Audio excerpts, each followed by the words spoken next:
بسم اللہ الرحمن الرحیم۔ السلام علیکم ورحمۃ اللہ وبرکاتہ۔ معزز طلبہ کرام، اللہ تعالیٰ سے امید ہے کہ آپ سب خیر و عافیت سے ہوں گے۔ سبق نمبر 102 میں باب الجنائز کے اندر ہم پڑھیں گے نماز جنازہ کا طریقہ اور اس کے مسائل۔ نماز جنازہ کیوں پڑھی جاتی ہے؟ چونکہ ایک مسلمان بہن یا بھائی کو رخصت کیا جاتا ہے اس جہاں سے اگلے جہاں کی طرف، تو تمام مسلمان ایک سفارشی بن کر وہ اللہ تعالیٰ کے سامنے کھڑے ہوتے ہیں اور سامنے اس میت کو رکھتے ہیں کہ یا اللہ، ہم اس کے سفارشی ہیں، تو اس کی بخشش فرما دے۔ تو روایات میں آتا ہے کہ اگر کوئی تقریباً 40 کی تعداد تک اگر مسلمان ایک آدمی کے جنازے میں شریک ہوں اور وہ سفارش کریں تو اللہ تعالیٰ ایسے شخص کی بخشش فرما دیتے ہیں۔ تو یہ مسلمانوں کے اوپر حق ہے، فرض ہے۔ اس کے مشروع ہونے کا ذکر قرآن مجید میں سورہ توبہ کی آیت نمبر 103 میں ہے، وَصَلِّ عَلَيْهِمْ إِنَّ صَلَاتَكَ سَكَنٌ لَهُمْ۔ مسلمانوں کے اوپر آپ نماز جنازہ پڑھا کریں، ان کی نماز جنازہ ان کے اوپر پڑھنا آپ کا ان کے لیے سکون کا باعث ہے۔ اور روایت میں ہے کہ صلو علی کل بر فاجر، مسلمان ہو اے وہ بد ہو یا نیک ہو، اس کے اوپر نماز جنازہ پڑھو۔ نماز جنازہ واجب ہونے کا سبب میت ہے، جب میت ہوگا تو تب نماز جنازہ پڑھی جائے گی۔ یہ وہ نماز ہے جس کے اندر نہ رکوع ہے اور نہ ہی سجدہ ہے، صرف قیام ہے اور 4 تکبیریں اس کے اندر واجبہ ہیں۔ نماز جنازہ کی شرائط میں سب سے پہلی شرط یہ ہے کہ میت مسلمان ہو۔ قرآن مجید میں سورہ توبہ کے اندر ہی ہے، وَلَا تُصَلِّ عَلَىٰ أَحَدٍ مِّنْهُمْ مَاتَ، ان میں سے یعنی کافروں میں سے جو مر جائے تو ان کے اوپر آپ نماز جنازہ مت پڑھیے۔ نمبر 2، پاک ہو، غسل دیا ہوا ہو۔ ناپاک میت کے اوپر اگر نماز جنازہ پڑھی گئی ہے تو غسل دینے کے بعد اس کو دوبارہ دہرایا جائے گا۔ نمبر 3، سامنے ہو۔ حناف کے نزدیک وہ غائب میت کے اوپر نماز جنازہ نہیں پڑھی جا سکتی۔ فصل فی الصلاۃ علی المیت، نماز جنازہ سے متعلق یہ فصل ہے، اور نماز جنازہ یہ فرض کفایہ ہے۔ فرض ہے مسلمانوں کے اوپر، جیسے کہ قرآن مجید کے اندر صلی علیہم امر ہے، حکم دیا گیا ہے، اور کفایہ یعنی کوئی مسلمان، بعض مسلمان اگر اس کو کر لیتے ہیں تو سب کی طرف سے وہ ہو جائے گا۔ اس کی وجہ یہ ہے کہ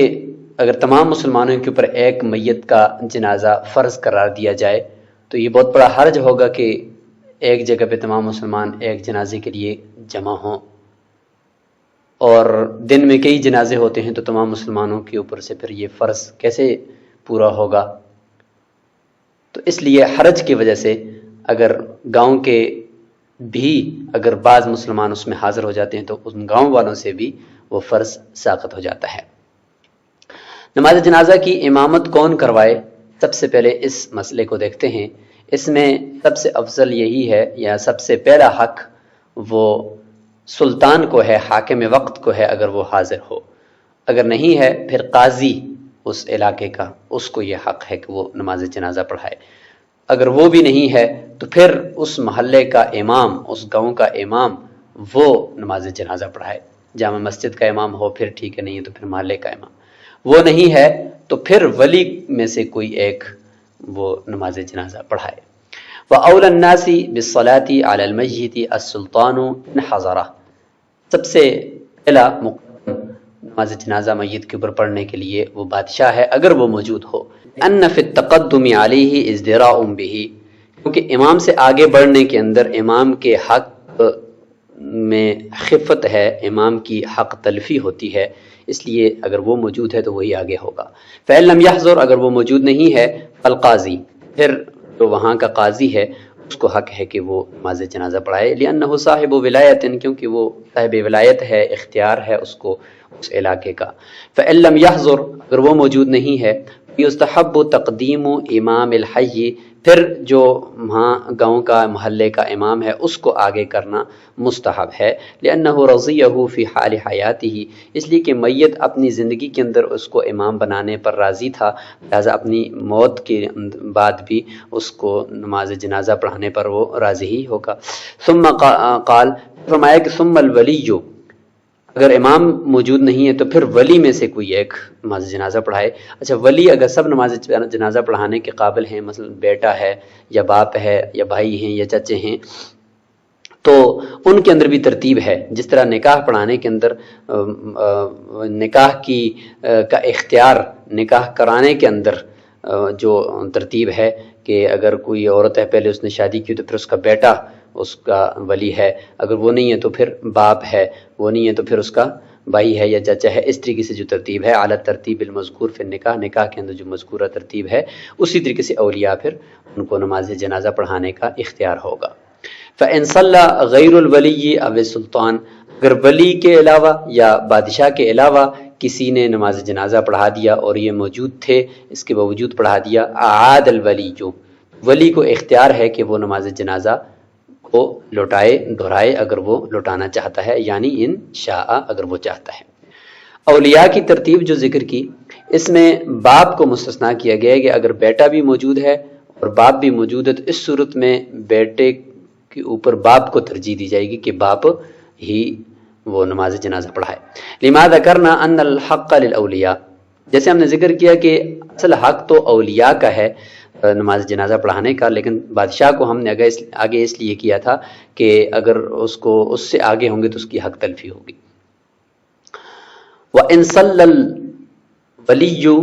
اگر ولی نے خود نماز جنازہ پڑھا دی، لم يجوز لأحد ان يصلي بعده، پھر نہ کسی اور ولی کو یا کسی غیر ولی کو اختیار ہے کہ وہ اس کے بعد نماز جنازہ پڑھائے۔ نماز جنازہ کے اندر یعنی تکرار یہ مکروہ ہے، کیونکہ دعا ہے، دعا ایک ہی مرتبہ ہونی چاہیے۔ لأن الفرض يتأدى بالأول، اس لیے کہ جو فرض تھا وہ تو پہلے ہی مرتبہ پڑھنے سے ادا ہو گیا، اور والتنفل بها غیر مشروع، اور نماز جنازہ کے ساتھ نفل پڑھنا یہ مشروع نہیں ہے۔ جب مشروع نہیں ہے تو احناف کے نزدیک نماز جنازہ کا تکرار مکروہ ہے۔ لہذا ایک دلیل بھی دے رہے ہیں نقلی، اسی لیے ہم دیکھتے ہیں لوگوں کو عن آخرہم، یعنی شروع سے لے کر ابھی تک آخر تک کسی نے بھی نماز جنازہ نہیں پڑھی، نماز جنازہ کو ترک کیا ہے رسول اللہ صلی اللہ علیہ وسلم کی قبر پر۔ هو اليوم کما وضع، حالانکہ رسول اللہ صلی اللہ علیہ وسلم قبر کے اندر اسی طریقے سے موجود ہیں،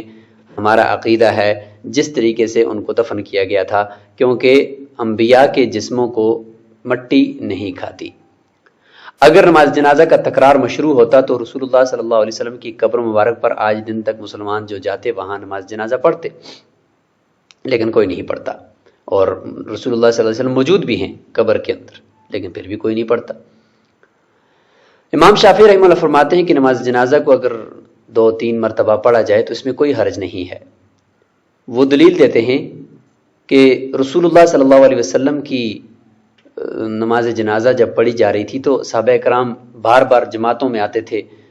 پہلے آتے وہ پڑھتے، پھر اور آتے پھر وہ پڑھتے، تو اس سے پتہ چلے کہ نماز جنازہ بار بار پڑھی گئی۔ اس کا جواب احناف یہ دیتے ہیں کہ وہاں پر حضرت ابوبکر صدیق رضی اللہ تعالی عنہ موجود تھے، لیکن خلافت کے امور اتنے زیادہ تھے کہ ان کی وجہ سے وہ نماز جنازہ نہ پڑھا سکے، اس لیے صحابہ کرام پہلے ہی آئے اور پڑھتے چلے گئے۔ جب حضرت ابوبکر صدیق رضی اللہ تعالیٰ عنہ تشریف لائے تو انہوں نے آخر میں نماز جنازہ خود پڑھی، اس کے بعد پھر کسی نے بھی نہیں پڑھی۔ تو وہاں پہ موجود تھے، لیکن اس مجبوری کی وجہ سے انہوں نے امامت چونکہ کروائی نہیں تھی، اس لیے پہلے لوگ آتے رہے، اپنی اپنی نماز جنازہ پڑھتے رہے، وہاں پہ کوئی امامت نہیں کروائی گئی۔ وَإِن دُفِنَ الْمَيِّتُ وَلَمْ يُصَلَّ عَلَيْهِ، اگر میت کو دفن کر دیا گیا اور اس کے اوپر نماز جنازہ نہیں پڑھی تو اب پڑھ سکتے ہیں۔ فرماتے ہیں صُلِّ عَلَى قَبْرِهِ، اس کی قبر پر نماز جنازہ پڑھی جائے گی۔ لأن النبی صلی اللہ علیہ وسلم صلی علی قبر امرأۃ من الانصار، انصاری کی ایک عورت فوت ہو گئی تھی، رسول اللہ صلی اللہ علیہ وسلم نے اس کی قبر کے اوپر نماز جنازہ پڑھی تھی۔ وَيُصَلَّى عَلَيْهِ، اس کے اوپر یعنی قبر کے اوپر نماز جنازہ پڑھی جائے گی قبل ان یتفسخ، میت کے اندر پھولنے اور پھٹنے سے پہلے پہلے۔ اچھا کیسے پتہ چلے گا؟ تو فرماتے ہیں کہ والمعتبر فی معرفت ذالک، اس کے پہچاننے کے اندر معتبر اکبر الرأی یعنی غالب ظن اور غالب گمان کا اعتبار ہوگا، ہوا صحیح مفتبی قول یہی ہے۔ کیوں؟ لاختلاف الحال، حال مختلف ہوتا ہے، جو میت زیادہ جسامت والا تھا تو وہ جلدی پھٹے گا، اور جو کم جسامت والا تھا وہ جلدی نہیں پھٹے گا۔ والزمان، زمانے کو بھی دیکھنا چاہیے کہ گرمیاں ہیں تو جلدی پھٹے گا، سردیاں ہیں تو نہیں پھٹے گا اتنا جلدی۔ مکان، جگہ کو بھی دیکھیں کہ اگر نرم زمین ہے، نمکیلی زمین نہیں ہے، یا نمکیلی زمین ہے نرم زمین ہے تو جلدی پھٹے گا، اور اگر سخت زمین ہے اور نمکیات والی زمین نہیں ہے تو جلدی نہیں پھٹے گا۔ تو اس اعتبار سے مفتبی قول یہی ہے کہ 3 دن کے اندر اندر نماز جنازہ اس کی قبر پر پڑھی جا سکتی ہے، اگر پہلے نہ پڑھی ہو، اس کے بعد نہیں پڑھی جا سکتی۔ انصاری عورت کی قبر کے اوپر نماز جنازہ پڑھنے سے متعلق روایت یہ ہے، خرجنا یعنی خارجہ بن زید بن ثابت چاچا یزید بن ثابت سے یہ روایت کرتے ہیں کہ خرجنا مع رسول اللہ صلی اللہ علیہ وسلم فلما وردنا البقیع، ہم جنت بقیع میں آئے تو اذا ہوا قبر فسأل عنہ، ایک قبر سے گزر ہوا تازہ تازہ قبر، آپ صلی اللہ علیہ وسلم نے پوچھا کہ یہ کس کی قبر ہے؟ تو فرمایا کہ فلاں انصاریہ عورت کی ہے۔ تو فرمایا کہ الا اذنتمونی بہا، تم نے مجھے اس کے بارے میں بتایا کیوں نہیں ہے کہ میں اس کے جنازے میں شریک ہوتا؟ تو فرمایا کہ آپ قیلولہ فرما رہے تھے، روزے کی حالت میں تھے۔ فرمایا کہ تم ایسا نہ کرو، میں یعنی جب بھی مجھے اس طرح کا کوئی میت ہو تو مجھے بلایا کریں، کیونکہ میرا جو ہے نماز جنازہ پڑھنا اس کے اوپر رحمت ہوتا ہے۔ پھر وہ قبر کے اوپر آئے اور ہم نے ان کے پیچھے صفیں باندھی تو رسول اللہ صلی اللہ علیہ وسلم نے اس کے اوپر 4 تکبیریں کہہ کر نماز جنازہ پڑھی۔ الصلاۃ، یہاں سے اب نماز جنازہ کا طریقہ بتایا جا رہا ہے۔ نماز جنازہ کے اندر پہلے نیت، اس کے بعد پھر 4 تکبیریں ہوں گی، ہر تکبیر کے بعد کیا کہنا ہے اس کو ہم دیکھتے ہیں۔ والصلاۃ ان یکبر تکبیرۃ احمد اللہ عقیبہا، سب سے پہلے تکبیر کہے گا اور اس کے بعد پہلی تکبیر کے بعد اللہ تعالیٰ کی حمد پڑھے گا، یعنی سبحانک اللہم و بحمدک نماز والا لا الہ غیرک تک ثنا پڑھے گا۔ ثم یکبر تکبیرۃ، دوسری تکبیر کہے گا، اس کے بعد یصلی فیہا علی النبی صلی اللہ علیہ وسلم، رسول اللہ صلی اللہ علیہ وسلم پر درود شریف نماز والا ہی پڑھ لے۔ ثم یکبر تکبیرۃ، پھر اس کے بعد تکبیر کہے گا، تیسری تکبیر، یدعو فیہا لنفسہ، اس میں اپنے لیے دعا کرے گا، وللمیت، اور میت کے لیے دعا کرے گا، وللمسلمین، اور مسلمانوں کے لیے عربی کے اندر منقول دعاؤں میں سے دعا کرے گا، اللہم اغفر لحینا ومیتنا وشاہدنا وغائبنا، یہ دعا بھی پڑھ سکتا ہے۔ ثم یکبر الرابعۃ، پھر چوتھی تکبیر کہے گا، چوتھی تکبیر کہنے کے بعد ویسلم، سلام پھیر دے گا، لأنہ صلی اللہ علیہ وسلم کبر 4 فی آخر صلاۃ صلاھا، رسول اللہ صلی اللہ علیہ وسلم نے اپنی زندگی کے اندر جو نماز جنازہ آخری نماز جنازہ پڑھائی تھی اس میں 4 تکبیریں کہی تھی، اس سے پہلے 5 تکبیریں بھی تھی، لیکن آخری عمر میں چونکہ نماز جنازہ جو پڑھائی گی وہ 4 تکبیروں والی تھی، اس لیے فنسخت ما قبلہا، اس سے پہلے والی جتنی بھی نماز جنازہ پڑھائی گئی تھی 5 تکبیروں والی، وہ منسوخ ہو جائے گی۔ یہ روایت ہے ابو بکر بن سلمان بن ابی حسمہ عن ابیہ قال کان رسول اللہ صلی اللہ علیہ وسلم یکبر علی الجنائز 4 و5 و6 و7 و8 حتى جاءه موت النجاشي فخرج إلى المصلى فصف الناس وراءه كبر عليه 4 ثم ثبت النبي صلى الله عليه وسلم على 4 حتى توفاه الله۔ نجاشی کی جب فوت کی ہوئی تو رسول اللہ صلی اللہ علیہ وسلم نے ان کی نماز جنازہ غائبانہ پڑھائی تھی، جو رسول اللہ صلی اللہ علیہ وسلم کی خاصیت تھی، اور روایات میں ہے کہ رسول اللہ صلی اللہ علیہ وسلم کے سامنے اللہ تعالیٰ نے وہ جنازہ دکھا دیا تھا، تو آپ صلی اللہ علیہ وسلم اس کے سامنے کھڑے ہو کر نماز جنازہ پڑھا رہے تھے، تو اس وقت 4 تکبیریں ہی کہی گئی تھیں، تو اس لیے پھر فوت ہونے تک رسول اللہ صلی اللہ علیہ وسلم کے دنیا سے رخصت ہونے تک آپ صلی اللہ علیہ وسلم جس جنازے کے اوپر بھی تکبیر فرماتے تھے تو وہ 4 تکبیریں ہی کہتے تھے۔ لو کبر الامام 5 لم یتابعہ المؤتم، یہاں ایک مسئلہ ذکر فرما رہے ہیں کہ اگر امام 4 کے بجائے 5 تکبیریں کہہ دے تو مقتدی بھی اس کے ساتھ 5 تکبیریں کہیں گے، تو اس میں یہ مسئلہ ہے کہ لم یتابعہ المؤتم، مقتدی ان کے ساتھ 5ویں تکبیر نہیں کہے گا، خلاف لظفر، امام ظفر رحمہ اللہ کے فرماتے ہیں کہ 5ویں تکبیر بھی مقتدی ان کے ساتھ کہے گا، لأنہ منسوخ، حناف کے نزدیک چونکہ یہ منسوخ ہو چکی ہے، جیسے ابھی ہم نے روایت دیکھی لما روینا وینتظر تسلیمۃ الامام فی روایت وهو المختار. اب آگے یہ ہوگا کہ مقتدی کیا کرے،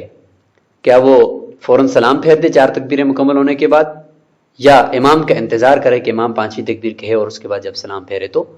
پھر وہ بھی سلام پھیریں. فرماتے ہیں کہ مختار یہ ہے کہ وہ امام کے سلام پھیرنے کا انتظار کریں گے، جب امام سلام پھیرے گا 5ویں تکبیر کے بعد تو وہ بھی سلام پھیر دیں گے. الاتیان بالدعوات استغفار للمیت،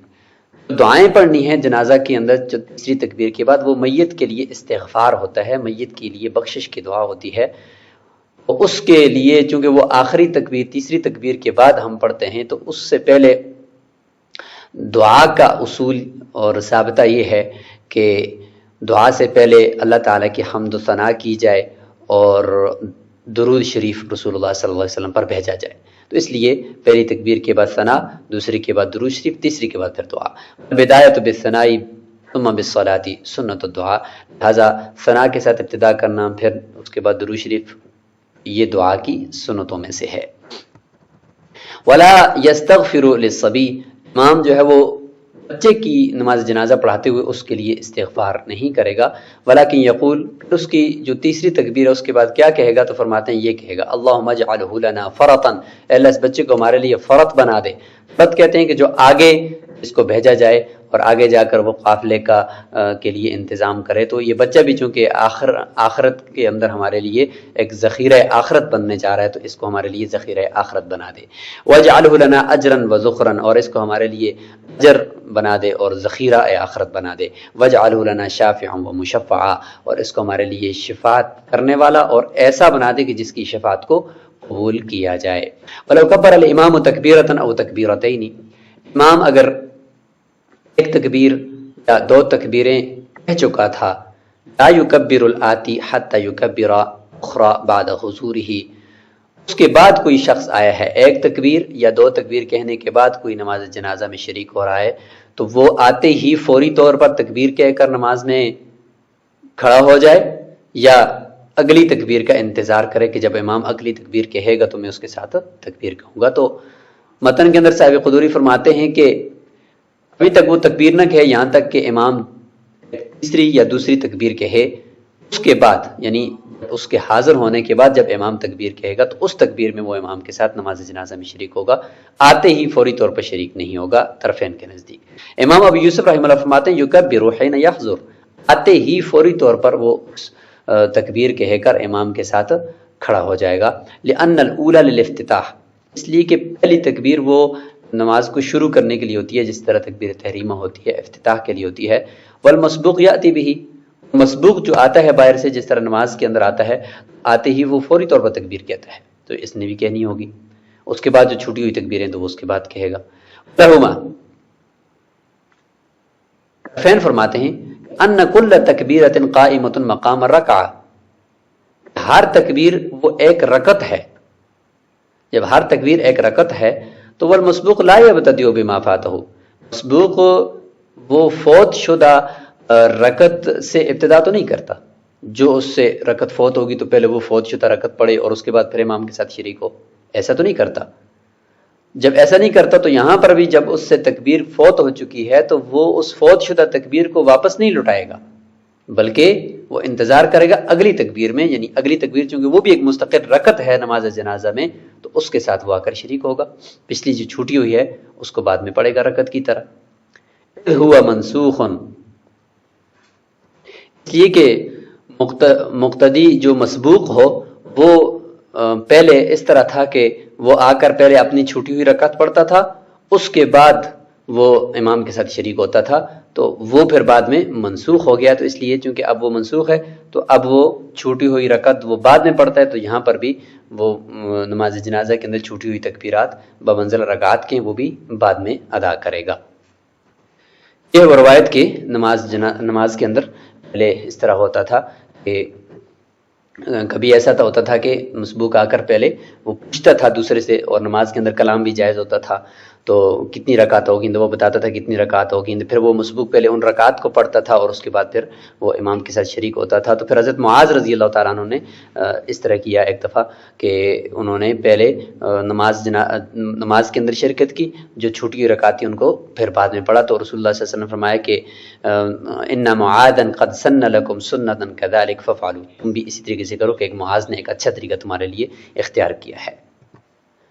البتہ اس میں راجح قول جو مفتیان کرام نے قرار دیا ہے وہ امام ابو یوسف رحمۃ اللہ کا ہے کہ آتے ہی وہ تکبیر کہہ کر نماز کے اندر شریک ہو جائے گا، اور جو چھوٹی ہوئی تکبیر ہے وہ اس کے بعد کہے گا۔ ولو کان حاضرا، اگر وہ حاضر ہے یعنی پہلے سے موجود تھا لیکن بیچ میں کوئی تکبیرات اس سے چھوٹ گئیں، سو گیا تھا یا کوئی اور وجہ سے اس کو آواز نہیں آئی، فلم یکبر مع الامام، اور اس نے امام کے ساتھ تکبیر نہیں کہی کسی بھی وجہ سے، لا ينتظر الثانیۃ بالاتفاق، پھر دوسری تکبیر کا وہ کبھی انتظار نہیں کرے گا، فوری طور پر جو ہی اس کو یاد آئے گا کہ اچھا تکبیر تو مجھ سے رہ گئی ہے تو فوری طور پر پھر وہ تکبیر کہہ دے گا۔ انه بمنزلۃ المدرک، اس لیے کہ یہ مدرک کی طرح یعنی شروع سے نماز کو پڑھنے والے کی طرح ہے، اس کے لیے حکم یہ کہ وہ اگلی تکبیر کا انتظار نہیں کرے گا۔ قال صاحب قدوری فرماتے ہیں وَيَقُومُ الَّذِي يُصَلِّي عَلَى الرَّجُلِ وَالْمَرْأَةِ بِحِذَاءِ الصَّدْرِ، کہ جو نماز جنازہ پڑھانے والا امام ہے وہ میت کے کس جگہ پر کھڑا ہو، یعنی کس جگہ کے برابر میں کھڑا ہو، سر کی سامنے کھڑا ہو یا سینے کی طرف یا نیچے اس کے سرین کے سامنے کھڑا ہو۔ فرماتے ہیں کہ جو مرد یا عورت، مرد اور عورت کی نماز جنازہ پڑھا رہا ہے، چاہے مرد ہو یا عورت کی نماز جنازہ پڑھا رہا ہو، وہ کھڑا ہوگا اس کے سینے کی برابر میں، بالکل اس کے سینے کے برابر میں کھڑا ہوگا چاہے مرد ہو یا عورت ہو۔ لأنه موضع القلب، کیونکہ وہ دل کی جگہ ہے، وفیہ نور الایمان، اس کے اندر ایمان کا نور ہے، فیکون القیام عنده اشارۃ الی الشفاعۃ لایمانہ، اس کے سامنے کھڑا ہونا یہ اشارہ ہے اس کے ایمان کی گواہی دینے سے متعلق کہ ہم اس کی ایمان کی گواہی دیتے ہیں۔ عن ابی حنیفہ رحمہ اللہ، امام ابو حنیفہ رحمہ اللہ کی ایک روایت ہے کہ انه یقوم من الرجل بحذاء رأسہ، وہ مرد کے سر کے برابر میں کھڑا ہوگا، ومن المرأة بحذاء وسطها، اور عورت کے بالکل درمیان میں جو اس کی سرین ہے اس کے برابر میں کھڑا ہوگا۔ لأن انس فعل كذلك، اس لیے کہ حضرت انس رضی اللہ تعالی عنہ نے اسی طریقے سے کیا تھا، وقال، اور فرمایا تھا کہ هو السنہ، یہ سنت ہے۔ اور اس کا جواب صاحب ہدایہ دیتے ہیں یعنی امام ابو حنیفہ رحمہ اللہ کو کہ جو حضرت انس رضی اللہ تعالیٰ عنہ عورت کے سرین کے برابر میں یعنی اس کے درمیان میں کھڑے ہوئے تھے، تو اس کی وجہ یہ تھی تعویل کہ ان جنازتها لم تکن منحوشۃ، اس کا جنازہ نعش کے طور پر نہیں تھا۔ نعش کا مطلب کہ جنازے کی جو خاص چارپائی ہوتی ہے اوپر سے گنبد نما اور اس کے اوپر ایک خاص کپڑا پڑا ہوتا ہے جو جنازے کو ڈھانپ لیتا ہے، تو وہ نہیں تھا۔ اس لیے حضرت انس رضی اللہ عنہ اس عورت کے سرین کے برابر میں کھڑے ہوئے تاکہ لوگوں کو اس کا وہ حصہ نظر نہ آئے، ورنہ سینے کے برابر میں ہی کھڑا ہونا ہے۔ فحال بینہا و بینہم، تو حضرت انس رضی اللہ عنہ عورت کے درمیان اور اس کے پیچھے جو مقتدی نماز پڑھنے والے ہیں نماز جنازہ، ان کے درمیان میں حائل ہو گئے اور اس کے لیے پردہ کیا تھا۔ تو یہ ہے وہ روایت کہ قام انس فصلی علیہ وانا خلفہ لا یحول بینی و بینہ شیء فقام عندہ رأسہ فکبر اربعا، ایک مرد کا جنازہ لایا گیا تو اس کے سر کے برابر کھڑے ہوئے، پھر جب ایک انصاریہ عورت کا لایا گیا تو فرمایا کہ فقام عندہ عجیزتها، اس کی سرین کے برابر میں کھڑے ہوئے، تو فرمایا کہ پوچھا علا بن زیاد نے یا ابا حمزہ هكذا كان رسول الله صلی اللہ علیہ وسلم يصلي على الجنازة كصلاتك يكبر عليه اربعا ويقوم عند راس الرجل بعجيزة المرأة، قال نعم، ہاں بالکل اسی طریقے سے رسول اللہ صلی اللہ علیہ وسلم کھڑے ہوتے تھے۔ لیکن یہاں پر اگر آپ دیکھیں تو وعلیہا نعش اخضر کے الفاظ ہیں کہ اس عورت کے جو جنازہ تھا اس کی چارپائی کے اوپر سبز قسم کی چادر ڈالی ہوئی تھی اور اس کی نعش بنی ہوئی تھی۔ تو صاحب ہدایہ کا یہ جواب پھر محل نظر ہے کہ جس میں انہوں فرماتے ہیں کہ اس عورت کی نعش جو ہے وہ نعش نہیں بنی ہوئی تھی اور اس کے اوپر کوئی چادر نہیں تھی، تو اس لیے حضرت انس رضی اللہ عنہ وہاں پہ کھڑے ہوئے تھے۔ لیکن پھر بھی مفتابی قول وہ یہی ہے متن والا کہ چاہے مرد ہو یا عورت ہو اس کے سینے کے برابر میں کھڑا ہونا ہے۔ فَإِن صَلُّوا عَلَى جَنَازَةٍ رُكْبَانًا، اگر نمازی وہ نماز جنازہ پڑھ رہے ہیں سوار ہو کر، یہ بھی ان کے لیے کافی ہو جائے گا، لأنها دعاء، کیونکہ نماز جنازہ تو ایک دعا ہے، اس میں رکوع اور سجدہ نہیں ہے، ایک دعا ہے، وہ دعا کے اندر اگر آپ سوار ہو کر دعا کرتے ہیں تو پھر بھی جائز ہو جائے گا۔ پھر استحسان لا تجزیہم، لیکن بغیر عذر کے استحسان اسی میں ہے کہ ان کے لیے یہ نماز جنازہ پڑھنا جائز نہیں ہے، ان کے لیے کافی نہیں ہوگا، لأنها صلاۃ من وجہ، اس لیے کہ من وجہ تو یہ نماز ہے، یہ وجود تحریمتی تحریمہ اس کے اندر موجود ہے، فلا یجوز ترک، اور ساتھ ساتھ اس کے لیے جو نماز کی شرائط ہیں رکوع سجدہ کے علاوہ بھی اور باقی جو کچھ ارکان ہیں ان کے علاوہ باقی طہارت اس کے لیے بھی ضروری ہے، وقت اس کے لیے ضروری نہیں ہے، البتہ مکروہ اوقات کے علاوہ اس کو پڑھا جا سکتا ہے، تو من وجہ یہ نماز ہوئی، تو فلا یجوز ترکہ من غیر عذر، بغیر عذر کے احتیاطاً یہ قیام کو ترک نہیں کیا جائے گا، لہذا سواری سے نیچے اتر کر کھڑے ہو کر نماز جنازہ پڑھی جائے گی۔ ولا باس بالاذن فی صلاۃ الجنازہ، نماز جنازہ کے اندر اجازت دینے میں، یعنی ولی کا اجازت دینے میں کوئی حرج نہیں ہے۔ یہاں پہ دو عبارتیں ہیں، اس نسخے کے اندر ہے بالاذن، دوسرے نسخوں کے اندر ہے بالاذان۔ اذن کا مطلب کیا ہے؟ اذن کے دو مطلب ہیں، ایک مطلب یہاں پر لکھا ہوا ہے کہ لأن تقدم حق الولی،